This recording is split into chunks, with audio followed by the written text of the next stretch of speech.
रात गहरा चुकी थी और पहाड़ी इलाकों में अंधकार और सन्नाटा दोनों ही अपना कब्जा जमा चुके थे। राजवीर, अमित, निखिल और मोहित अपनी ट्रेकिंग ट्रिप से लौट रहे थे। उनकी गाड़ी सुनसान और घुमावदार रास्तों पर धीरे धीरे आगे बढ़ रही थी। चारों दोस्त भूख से परेशान थे और रास्ते में किसी ढाबे या रेस्टोरेंट की तलाश कर रहे थे। अमित ने गूगल मैप पर कुछ ढूंढा और बताया कि आगे कुछ किलोमीटर पर एक ढाबा है। हालांकि उसने यह भी कहा कि इस ढाबे के बारे में कई अजीबोगरीब बातें मशहूर हैं। निखिल ने मजाक में कहा कि यह शायद वही जगह होगी जहां लोग भूत प्रेत की कहानियां गढ़ते हैं। मोहित ने हंसते हुए कहा कि अगर भूत हुआ तो उसे भी अपने साथ खाना खिला देंगे। यह सुनकर सब ठहाके लगाने लगे और गाड़ी उस ढाबे की ओर मोड़ दी। रास्ता और सुनसान होता जा रहा था। आसपास सिर्फ अंधेरे में घिरे पेड़ और पहाड़ थे। हल्की हल्की ठंडी हवा चल रही थी जो माहौल को और डरावना बना रही थी। कुछ देर बाद उनकी गाड़ी एक सुनसान जगह पर पहुंची। वहां एक पुराना और जर्जर ढाबा खड़ा था। ढाबा दूर से ही खंडहर जैसा लग रहा था। दीवारों पर काई जमी हुई थी और ढाबे का दरवाजा टूटा फूटा था। ढाबे के ऊपर एक पुरानी लोहे की तख्ती लटक रही थी जिस पर धुंधले अक्षरों में लिखा था, भूती ढाबा। यह नाम सुनकर सब थोड़े असहज हुए, लेकिन भूख ने उनके डर को दबा दिया। गाड़ी से उतरते ही उन्हें एक अजीब सी ठंडक महसूस हुई। हवा में एक अजीब सी गंध थी जो उन्हें और बेचैन कर रही थी। चारों ने ढाबे के अंदर कदम रखा। अंदर का माहौल और भी डरावना था। दीवारों पर धूल और मकड़ी के जाले लटके हुए थे। कोने में एक बूढ़ा आदमी बैठा हुआ था जो बेहद अजीब और रहस्यमय लग रहा था। उसकी आंखें गहरी और खाली लग रही थीं, मानो वह उन्हें अंदर तक देख रहा हो। बूढ़े ने धीमी आवाज में पूछा कि उन्हें क्या चाहिए। राजवीर ने कहा कि वे खाना खाने आए हैं। बूढ़ा कुछ देर तक उन्हें घूरता रहा, फिर धीरे धीरे मुस्कुराते हुए बोला कि यहाँ का खाना उन्हें हमेशा याद रहेगा। यह सुनकर चारों ने इसे मजाक समझा और हंस दिए। बूढ़ा आदमी अंदर चला गया और चारों ने ढाबे के अंदर की अजीबोगरीब चीजों को नोटिस करना शुरू किया। अमित ने दीवार पर लगे एक पुराने फोटो फ्रेम की ओर इशारा किया। फ्रेम में एक परिवार की तस्वीर थी, लेकिन उसमें सभी के चेहरे धुंधले और डरावने लग रहे थे। निखिल ने मजाक में कहा कि शायद यह बूढ़े का परिवार होगा। मोहित ने उसे चुप रहने को कहा, लेकिन माहौल अब और भी भारी हो गया था। कुछ देर बाद बूढ़ा आदमी खाना लेकर आया। खाना देखने में अच्छा लग रहा था, लेकिन उसमें से अजीब सी गंध आ रही थी। चारों ने खाना शुरू किया, लेकिन जैसे ही उन्होंने पहला निवाला लिया, उन्हें अपने शरीर में एक अजीब सी सनसनी महसूस हुई। राजवीर ने इसे नजरअंदाज करते हुए कहा कि खाना ठीक है, बस इस गंध का क्या करें। खाना खत्म होते ही अचानक ढाबे की रोशनी गुल हो गई। चारों तरफ घना अंधेरा छा गया। चारों दोस्त डर गए और एक दूसरे को आवाज देने लगे। निखिल ने अपना फोन निकाला और टॉर्च ऑन की, लेकिन उसकी रोशनी बहुत कमजोर हो गई। तभी ढाबे के कोने से एक धीमी धीमी आवाज आने लगी। यह आवाज मानो किसी और दुनिया से आ रही हो। राजवीर ने उस आवाज की दिशा में देखने की कोशिश की, लेकिन वहां कुछ भी नहीं था। तभी अचानक से एक परछाई दिखाई दी। यह परछाई किसी इंसान की थी, लेकिन इसका चेहरा अजीब और डरावना था। परछाई धीरे धीरे उनकी ओर बढ़ने लगी। चारों दोस्त कुर्सी से खड़े हो गए और गाड़ी की ओर भागे। गाड़ी तक पहुंचने के बाद उन्होंने देखा कि गाड़ी के शीशों पर खून से लिखा हुआ था, तुम लोग यहां से नहीं बच सकते। यह देखकर उनकी चीख निकल गई। राजवीर ने गाड़ी का दरवाजा खोलने की कोशिश की, लेकिन दरवाजा खुल नहीं रहा था। तभी वही बूढ़ा आदमी ढाबे के दरवाजे पर खड़ा दिखा। उसके चेहरे पर एक डरावनी मुस्कान थी। बूढ़ा आदमी जोर से हंसा और बोला कि यह जगह अब उनकी है। चारों दोस्त घबराकर गाड़ी में बैठ गए।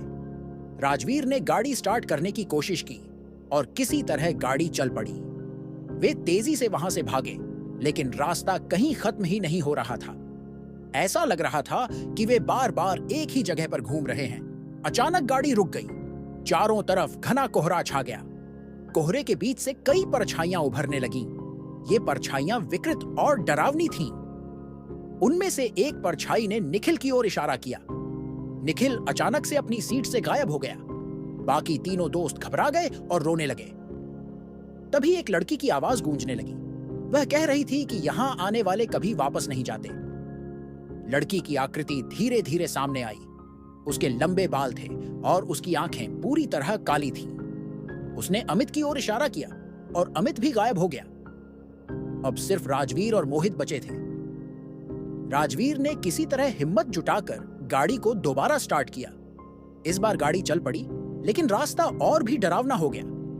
सड़क के दोनों तरफ परछाइयां नजर आ रही थीं, जो उन्हें घूर रही थीं।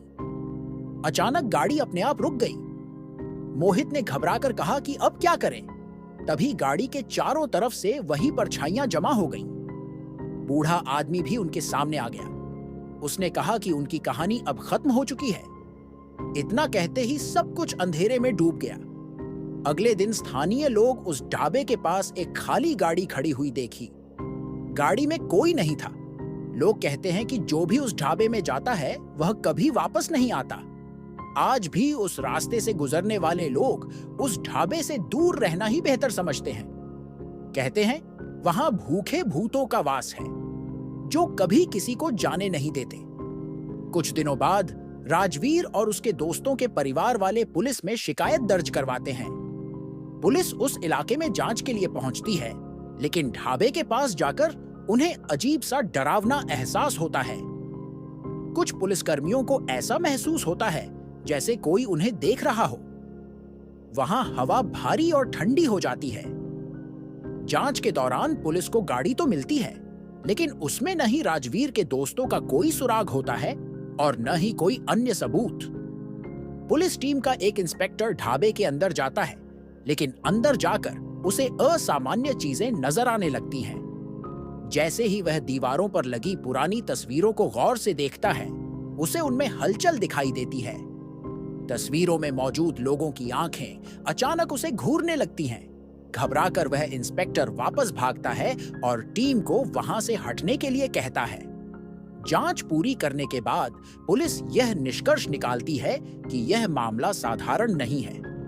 कुछ पुलिसकर्मी बताते हैं कि उन्हें रात के समय ढाबे के आसपास किसी बच्ची की चीख सुनाई दी थी। जब उन्होंने खोजने की कोशिश की तो वह आवाज और गहराई से जंगल की ओर जाने लगी। इस घटना के बाद उस इलाके के सभी पुलिसकर्मी और स्थानीय लोग ढाबे के करीब जाने से डरने लगते हैं। कहानी यहीं खत्म नहीं होती। उस घटना के कुछ महीनों बाद एक नवविवाहित जोड़ा जो पहाड़ों की यात्रा पर था, गलती से उसी रास्ते पर आ जाता है। उनकी गाड़ी रात के समय खराब हो जाती है और वे मदद के लिए ढाबे की तरफ बढ़ते हैं। जैसे ही वे अंदर जाते हैं, वहां का माहौल तुरंत बदल जाता है। ढाबे के अंदर घुसते ही उन्हें वही बूढ़ा आदमी मिलता है। वह शांत लेकिन खतरनाक मुस्कान के साथ उनकी तरफ देखता है। महिला को तुरंत असहज महसूस होने लगता है।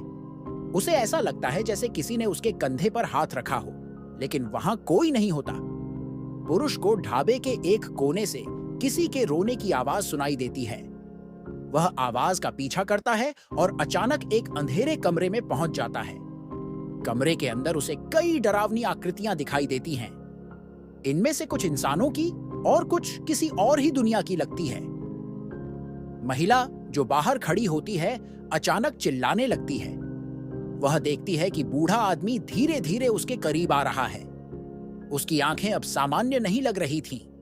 वे खून से भरी हुई और लाल चमकती थीं। महिला गाड़ी की तरफ भागती है, लेकिन जैसे ही वह गाड़ी में बैठती है, उसे महसूस होता है कि गाड़ी का दरवाजा अंदर से बंद हो चुका है। पुरुष जो अंदर फंसा होता है अचानक खुद को एक अलग ही जगह पर पाता है। वह ढाबे में ही होता है, लेकिन उसके चारों तरफ घना धुंध और परछाइयां होती हैं। वह जोर जोर से चिल्लाता है, लेकिन कोई उसकी मदद करने नहीं आता। परछाइयां धीरे धीरे उसके पास आने लगती हैं और फिर वह भी गायब हो जाता है। महिला को अगली सुबह एक स्थानीय ट्रक ड्राइवर ढाबे के पास बेहोश पड़ी हुई मिलती है। जब वह होश में आती है तो वह बुरी तरह डरी हुई होती है और बार बार सिर्फ एक ही बात कहती है, वे मुझे लेने आ रहे हैं। इसके बाद वह कभी सामान्य नहीं हो पाती। इस घटना के बाद भूती ढाबा की कहानियां और भी डरावनी हो जाती हैं। लोग कहते हैं कि ढाबे में जाने वाले लोग किसी और ही दुनिया में खींच लिए जाते हैं। यह एक ऐसी दुनिया है जहां सिर्फ दर्द, चीख और अंधेरा है। कुछ समय बाद एक स्थानीय तांत्रिक उस जगह को शुद्ध करने की कोशिश करता है। वह अपने साथ कई भक्तों को लेकर जाता है और वहां पूजा अर्चना करता है। लेकिन पूजा के दौरान अजीब घटनाएं शुरू हो जाती हैं। हवा अचानक तेज हो जाती है और सबको ऐसा महसूस होता है जैसे कोई अदृश्य ताकत उन्हें रोकने की कोशिश कर रही हो। तांत्रिक ने वहां से भागने का आदेश दिया, लेकिन कुछ भक्त वहीं बेहोश हो जाते हैं। उसके बाद तांत्रिक ने कहा कि यह जगह इंसानों के बस की नहीं है। यह ऐसी आत्माओं का वास है जो कभी शांति नहीं चाहती। वह जगह अब पूरी तरह से वीरान हो चुकी है, लेकिन जो लोग वहां गए हैं वे कहते हैं कि रात के समय वहां से गुजरते हुए आपको अब भी आवाजें सुनाई देंगी। यह आवाजें उन लोगों की हैं जो कभी वहां फंसे थे और अब भी बाहर आने की कोशिश कर रहे हैं। उस घटना के बाद भूती ढाबा का डर पूरे इलाके में और भी गहराने लगा। स्थानीय लोग इसे श्रापित जगह कहने लगे, जहां जाने का मतलब अपनी जान से हाथ धो बैठना है। कुछ बुजुर्गों का मानना था कि इस जगह पर आत्माओं की गूंज इतनी प्रबल है कि कोई भी जीवित इंसान उनके प्रभाव से बच नहीं सकता। इस डर और रहस्यमय घटनाओं के बावजूद कुछ जिज्ञासु और साहसी लोग इस जगह की सच्चाई जानने की कोशिश में वहां जाने का प्रयास करते रहे। उनमें से कुछ युवा स्थानीय कॉलेज के छात्र थे जो इस बात को महज एक अफवाह मानते थे। 3 दोस्तों विक्रम, आकाश और नीतिश ने तय किया कि वे भूती ढाबा का रहस्य सुलझाएंगे। वे अपने साथ कैमरे, टॉर्च और जरूरी सामान लेकर एक रात वहां पहुंचे। रात का समय था और आसमान में घने बादल थे। सर्द हवा हर चीज को और डरावना बना रही थी। ढाबे के पास पहुंचकर उन्होंने अपनी गाड़ी खड़ी की और कैमरा चालू किया। विक्रम ने मजाक में कहा, अगर कोई भूत है तो उसे कैमरे में कैद कर लेंगे और वायरल वीडियो बना देंगे। आकाश और नीतिश ने हंसते हुए उसकी बात का समर्थन किया, लेकिन अंदर ही अंदर वे थोड़े घबराए हुए थे। ढाबे के पास पहुंचते ही वे एक अजीब सा सन्नाटा महसूस करने लगे। पेड़ों की पत्तियां हवा में सरसराने लगीं, लेकिन उनके आसपास कोई हवा का झोंका महसूस नहीं हो रहा था। जब उन्होंने अंदर कदम रखा तो सब कुछ पहले जैसा खंडहर और उजड़ा हुआ था। नीतिश ने ढाबे के कोने में रखी एक पुरानी टेबल पर लगे निशानों को देखा। वहां किसी ने नाखूनों से कुछ खुरच कर लिखा हुआ था, यहां से भाग जाओ। ये देखकर वे थोड़े असहज हो गए, लेकिन उन्होंने इसे किसी पुराने यात्री की हरकत मानकर अनदेखा कर दिया। आकाश ने दीवारों पर टॉर्च की रोशनी डाली तो उसे वही पुरानी तस्वीर नजर आई जो हर कहानी में आती थी। यह तस्वीर अब और भी अजीब लग रही थी। इसमें दिख रहे चेहरों पर एक डरावनी मुस्कान थी जो पहले नहीं थी। विक्रम ने इसका वीडियो बनाने के लिए कैमरा उठाया, लेकिन जैसे ही उसने तस्वीर की ओर कैमरा किया, कैमरा अपने आप बंद हो गया। नीतिश ने इसे तकनीकी खराबी मानकर नया कैमरा चालू किया, लेकिन इस बार कैमरे की स्क्रीन पर एक अजीब सी परछाई नजर आई जो उनके आसपास कहीं नहीं थी। वह परछाई लगातार करीब आती जा रही थी। उन्होंने तुरंत कैमरा बंद कर दिया और एक दूसरे की ओर देखने लगे। विक्रम ने कहा, शायद हमें यहां से वापस चलना चाहिए। लेकिन जैसे ही वे बाहर जाने के लिए पलटे, दरवाजा अपने आप बंद हो गया। दरवाजे पर कोई ताला या कुंडी नहीं थी, फिर भी वह बंद हो चुका था। अब उनके चेहरे पर डर साफ नजर आ रहा था। अचानक कमरे की रोशनी कम होने लगी और हवा में एक ठंडा झोंका आया। टॉर्च की रोशनी कमजोर पड़ने लगी और उन्हें ऐसा महसूस हुआ जैसे कोई उनके आसपास चल रहा हो। तभी एक धीमी सी हंसी पूरे कमरे में गूंजने लगी। ये हंसी किसी इंसान की नहीं, बल्कि बेहद अजीब और डरावनी थी। विक्रम ने चीखते हुए कहा, कौन है वहां? हमें दिखो। लेकिन जवाब में सिर्फ गूंजती हुई हंसी और तेज होती गई। तभी एक भारी आवाज ने उन्हें चौंका दिया, तुमने यहां आने की हिम्मत कैसे की? उस आवाज के साथ ही सामने एक परछाई उभरी जो धीरे धीरे इंसानी रूप लेने लगी। यह वही बूढ़ा आदमी था जिसे सभी ने भूती ढाबा की कहानियों में सुना था। उसकी आंखें लाल थीं और उसके चेहरे पर एक विकृत मुस्कान थी। विक्रम, आकाश और नीतिश को ऐसा लगा कि उनके पैरों ने जमीन पकड़ ली हो। वे हिल तक नहीं पा रहे थे। बूढ़े आदमी ने कहा, तुम्हें इस जगह की सच्चाई जानने का शौक था ना? अब यह जगह तुम्हारी अंतिम मंजिल बनेगी।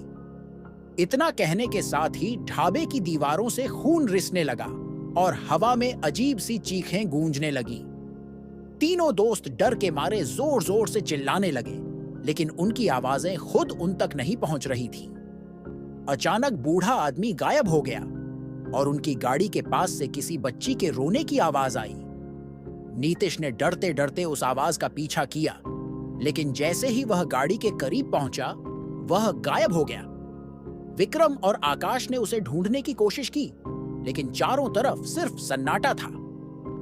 सुबह के समय स्थानीय लोग उनकी गाड़ी के पास पहुंचे तो गाड़ी खाली थी। गाड़ी की सीटों पर खून के धब्बे थे और गाड़ी के शीशे पर वही शब्द लिखे थे, तुम्हें चेतावनी दी थी। उस घटना के बाद भूती ढाबा को लेकर इलाके में और भी डर फैल गया। लोग अब उस रास्ते पर जाना भी छोड़ चुके हैं। कहते हैं, जो भी उस जगह की सच्चाई जानने की कोशिश करता है, वह कभी वापस नहीं आता। अगर ये वीडियो अच्छा लगा हो तो लाइक करें, अपने दोस्तों के साथ शेयर करें और ऐसे ही वीडियो के लिए चैनल को सब्सक्राइब करें। धन्यवाद।